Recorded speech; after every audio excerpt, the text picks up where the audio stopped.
ಸಾರ್ವಜನಿಕರಿಗೆ ಮಾದಕ ವಸ್ತುಗಳನ್ನು ಮಾರಾಟ ಮಾಡುವ ಉದ್ದೇಶದಿಂದ ಮಲ್ಪೆ ಪೊಲೀಸ್ ಠಾಣಾ ವ್ಯಾಪ್ತಿಯ ತೊಟ್ಟಂನಲ್ಲಿರುವ ಖಾಸಗಿ ಹೋಮ್ ಸ್ಟೇಯಲ್ಲಿ ಗಾಂಜಾ ಮತ್ತು ಎಂಡಿಎಂಎ ಅಕ್ರಮವಾಗಿ ವಶದಲ್ಲಿಟ್ಟುಕೊಂಡಿದ್ದ ಆರೋಪದಡಿ 7 ಮಂದಿಯನ್ನ ಮಲ್ಪೆ ಪೊಲೀಸರು ವಶಕ್ಕೆ ಪಡೆದಿದ್ದಾರೆ.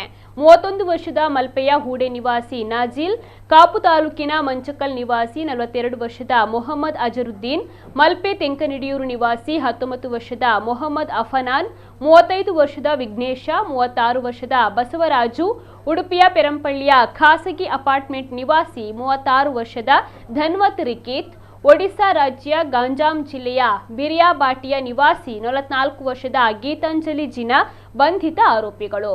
ತೊಟ್ಟಂ ಚರ್ಚ್ ಸಮೀಪದ ಖಾಸಗಿ ಹೋಮ್ ಸ್ಟೇಯಲ್ಲಿ ಅಕ್ರಮವಾಗಿ ಮಾದಕ ವಸ್ತುಗಳು ವಶದಲ್ಲಿಟ್ಟುಕೊಂಡಿದ್ದಾರೆ ಎಂಬ ಖಚಿತ ಮಾಹಿತಿಯ ಮೇರೆಗೆ ಉಡುಪಿ ಉಪವಿಭಾಗ ಪೊಲೀಸ್ ಉಪಾಧೀಕ್ಷಕರು ಮತ್ತು ಪೊಲೀಸ್ ವೃತ್ತ ನಿರೀಕ್ಷಕರು ಮಲ್ಪೆ ಅವರ ಮಾರ್ಗದರ್ಶನದಲ್ಲಿ ಮಲ್ಪೆ ಪೊಲೀಸ್ ಠಾಣಾ ಉಪನಿರೀಕ್ಷಕರು ಅನಿಲ್ ಕುಮಾರ್ ಡಿ ಹಾಗೂ ಠಾಣಾ ಸಿಬ್ಬಂದಿಗಳ ತಂಡ ದಾಳಿಯನ್ನು ನಡೆಸಿದೆ.